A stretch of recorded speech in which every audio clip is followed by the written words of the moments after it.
Salam jumpa pemirsa dimanapun Anda berada. Kita bertemu lagi dalam podcast Radio Republik Indonesia. Kali ini bersama saya Putra Arianto.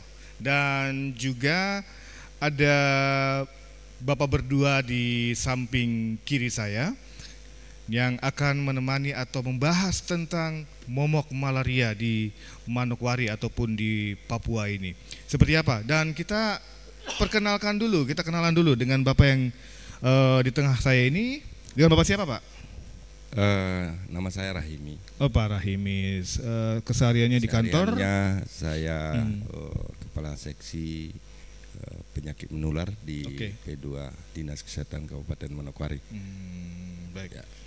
Di samping lagi Bapak? Saya Trio Tangkelangi. Saat ini saya sebagai staf di bagian promosi kesehatan pada Dinas Kesehatan Kabupaten Manokwari. Seperti itu. Baik, terima kasih buat Bapak berdua yang sudah meluangkan waktu di tempat ini di tengah kesibukannya yang begitu padat. Dan Pak Rahimi, saya mau bertanya ataupun Bapak Trio, kalau kita bicara soal malaria ini, Papua begitu banyak dengan malarianya. Dari luar mau ke Papua berkata, waduh di sana tuh harus bawa obat malaria dari luar, begitu. Bagaimana ini?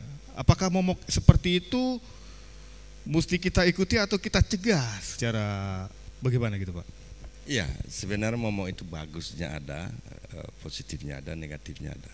Positifnya apa, Pak? Supaya kita bisa menjaga diri agar kita tidak terkena penyakit malaria. Negatifnya ya orang melihat di Manokwari ini tidak ditangani malaria dengan baik. Ya, ini suatu pemicu bagi kami bagaimana keseriusan kami untuk bisa menangani penyakit malaria di Manokwari ini. Begitu. Kalau Pak Trio, silakan Pak. Sama, sepertinya stigma ini juga itu nantinya akan menjadi semacam aware kepada siapapun yang nantinya akan datang ke Papua ini. Namun tidak perlu khawatir karena layanan kita itu sudah siap untuk menangani malaria itu sendiri. Kemudian kadang juga itu masyarakat di luar itu stigmanya tentang kita di sini itu bahwa malaria itu masih cukup tinggi ya. Tapi sebenarnya itu tidak seperti hal yang mereka pikirkan di luar. Jadi ya sisi positif dan negatifnya ya saling beriringan seperti itu. Sejauh mana penyakit malaria ini trennya tinggi di Papua Barat khususnya di Manokwari? Ya. Sebenarnya di Manokwari itu memang untuk sementara ini memang penyumbang kasus tertinggi dari mobilitas masyarakat juga untuk ke Manokwari ini tinggi sehingga Manokwari ini mendapatkan kasus terbesar di Papua Barat ini. Yang baru eliminasi atau 0 kasus itu baru di Pegunungan Arfak untuk kabupaten untuk provinsi Papua Barat. Nah ini ada 2 hal, Pak. Ada 2 hal penyebabnya besarnya kasus di Manokwari ini. Mungkin orangnya kerjanya di kabupaten tetangga, sakitnya di Manokwari. Nah ini juga kasus kita tinggi. Nah kesulitan kami adalah untuk penanganan penularannya itu. Nah ini yang kami giat sekali sekarang setelah ada laporan positif di layanan segera lakukan PE dan kunjungan rumah untuk masyarakat yang positif malaria sehingga keluarga mereka kita bisa melakukan pemeriksaan. Nah, satu kedua semua orang yang masuk atau datang ke layanan kesehatan wajib dilakukan pemeriksaan malaria. Nah ini kadang-kadang jadi guyonan juga ya Pak Rio dari teman-teman dokter atau tenaga medis di lapangan. Ini bagaimana program Pak Rahimi ini? Ini orang datang kecelakaan terus suruh periksa malaria.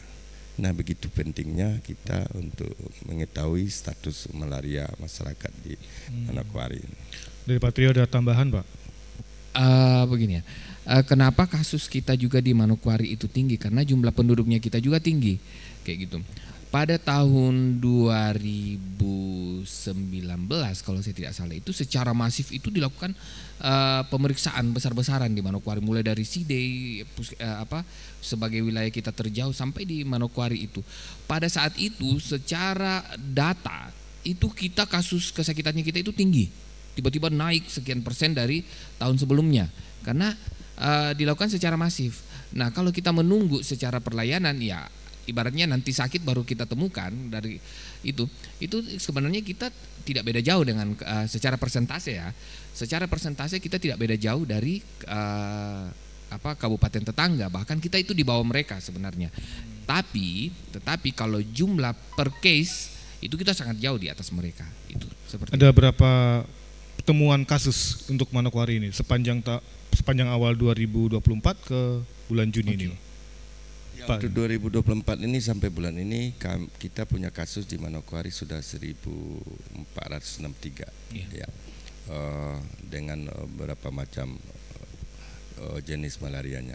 Nah, yang jelas dari gerakan tahun lalu dan 2022-2023 itu kita bisa menurunkan kasus cukup drastis juga, hampir 43% ya.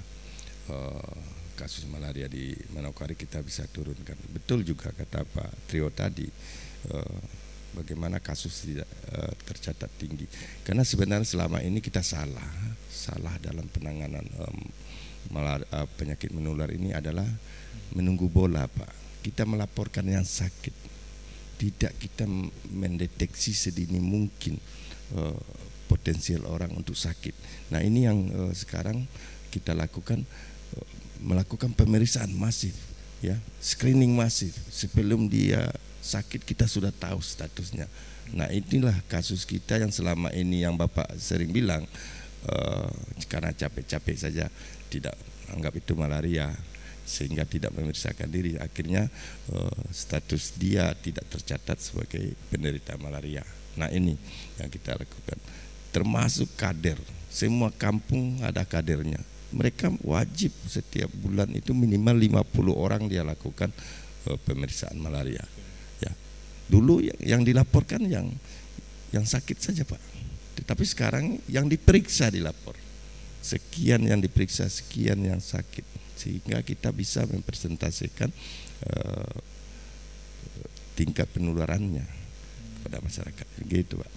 Untuk kasus ini kebanyakan menyerang ke anak-anak kah atau dia dominan ke dewasa juga? Ya ini yang kita juga sedikit menjadikan tindakan kita mulai ke perilaku. Karena perilaku ini seperti Pak Trio sampaikan sangat berpengaruh terhadap penularan dan trennya kasus malaria di Manokwari ini. Nah dari perilaku itu yang lebih banyak kasusnya adalah di usia anak sekolah, ya, anak sekolah yang kasus tertinggi. Terus dari jenis kelaminnya lebih banyak penderita malaria itu laki-laki daripada perempuan.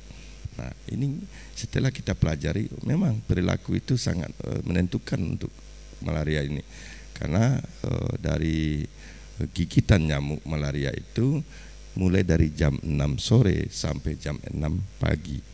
Berarti yang melakukan aktivitas di luar rumah itu lebih banyak laki-laki daripada perempuan, ya begitu. Kalau Pak Trio sebagai penyuluhan, bagaimana Pak penyuluhannya?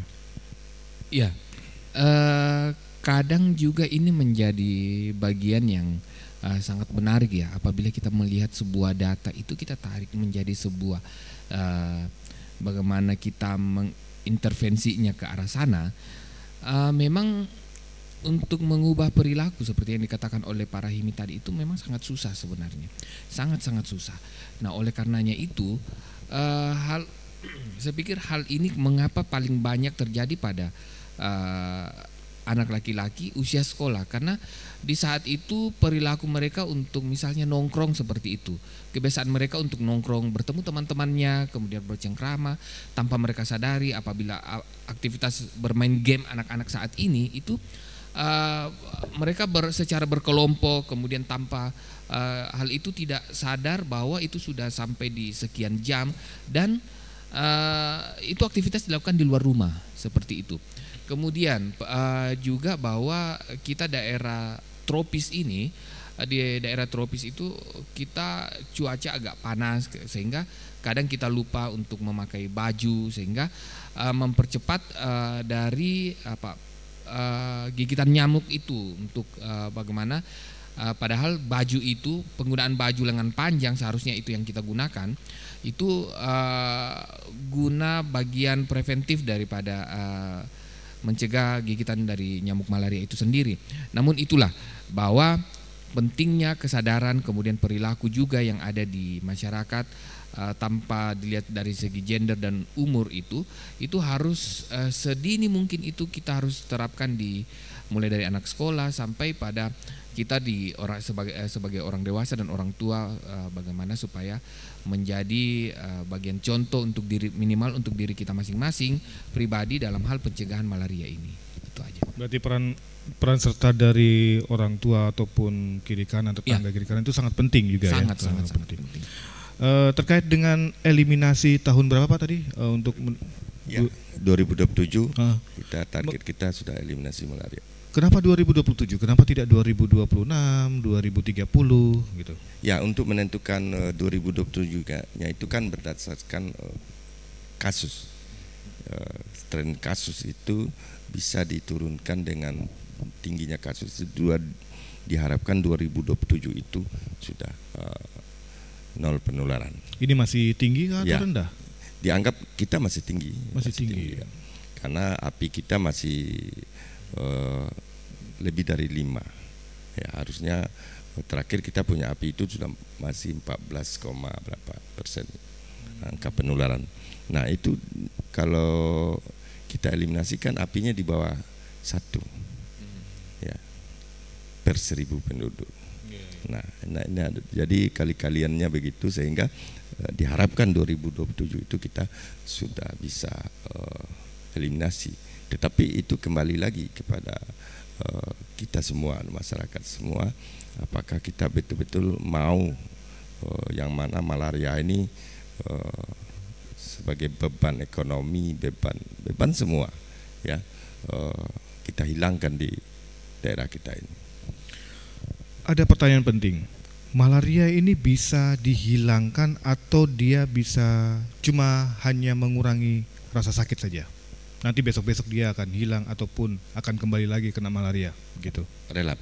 Ya, banyaknya kasus-kasus relap ini, kasus kambuh kembali ini karena faktornya itu tadi tidak minum obat sesuai petunjuk dokter atau tidak berobat kepada layanan kesehatan, minum obat tidak sesuai aturan waktu maupun dosis. Nah, ini yang akan menyebabkan relap atau kambuh kembali. Nah, ini ya kenapa Pak? Jadi pertanyaan kita bersama. Dari zaman dulu obat malaria ini, coba Bapak contoh obat cacing. Obat cacing dari zaman dulu sampai sekarang itu saja. Kenapa? Berarti itu obatnya aman, obatnya sesuai dosis, orang minum cuma 1 kali. Obat malaria kenapa gonta-ganti? Karena itu banyak obat yang resisten karena tidak minum obat sesuai dosis, sesuai aturan.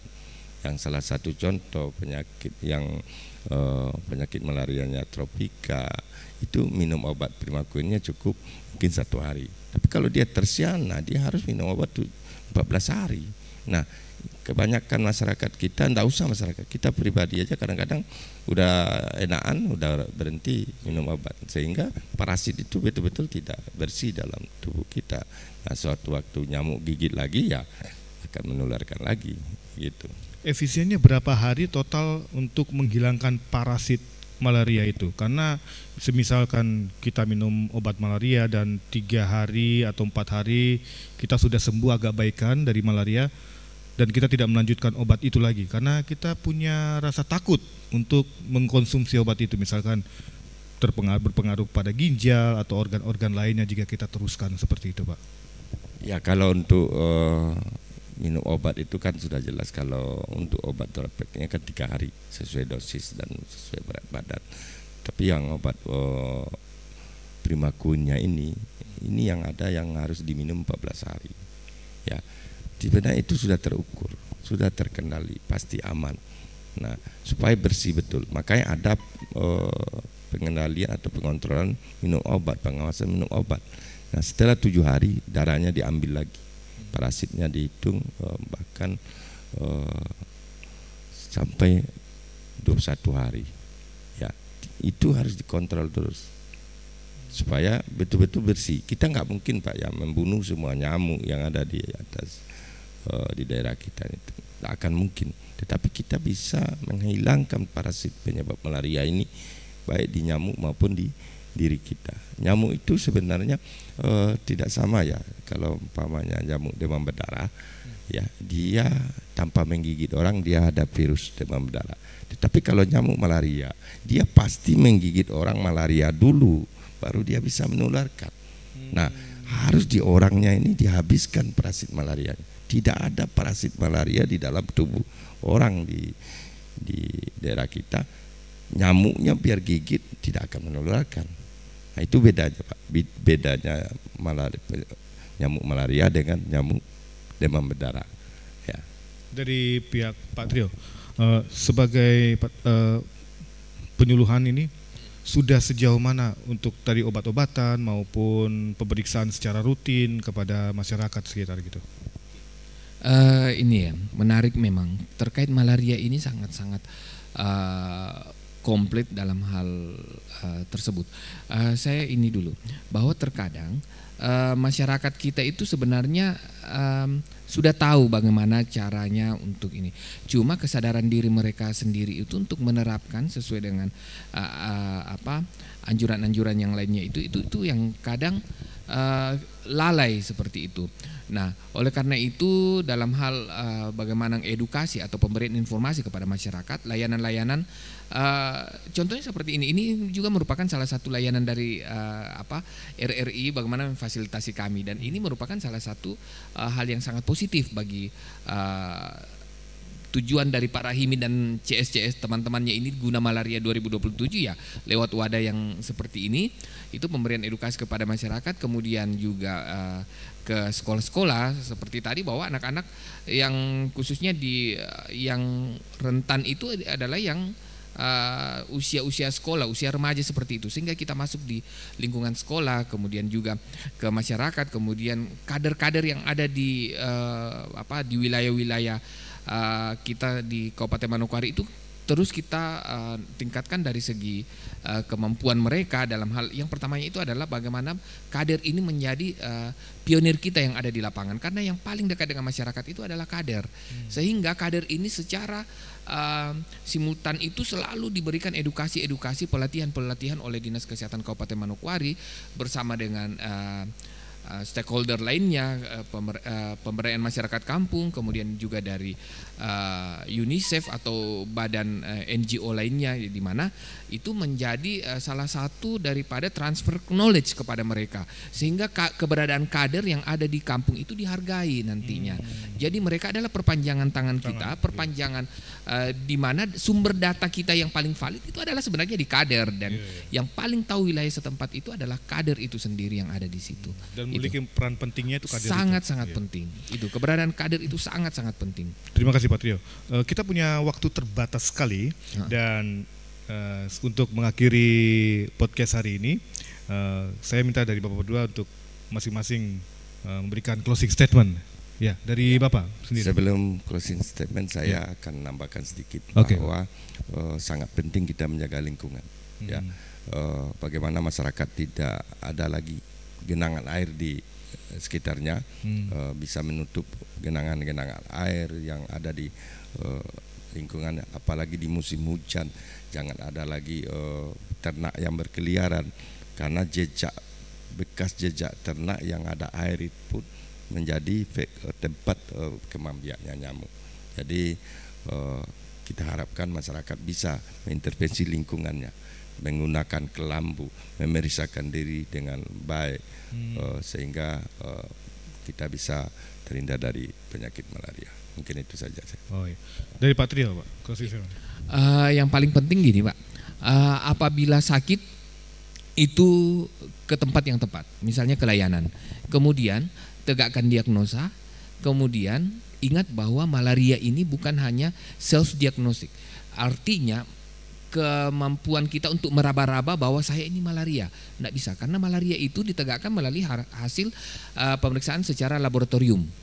Jadi apapun nantinya itu, kalau kamu kelayanan, kalian kelayanan buat yang nonton itu jangan takut apabila nantinya langsung diminta untuk pemeriksaan darah, itu adalah hal yang wajar. Dan juga apabila mengkonsumsi untuk obat malaria, habiskan sesuai dengan aturan dan cara pakai yang telah ditetapkan oleh petugas yang ada di layanan, baik dokter ataupun perawat yang ada di sana. Itu saja. Baik, terima kasih Pak Trio dan Pak Rahimin dan pendengar maupun pemirsa dimanapun Anda berada. Demikian acara podcast kita hari ini. Saya Putra Arianto mewakili kerabat kerja yang bertugas mengucapkan terima kasih atas perhatian Anda. Sampai jumpa.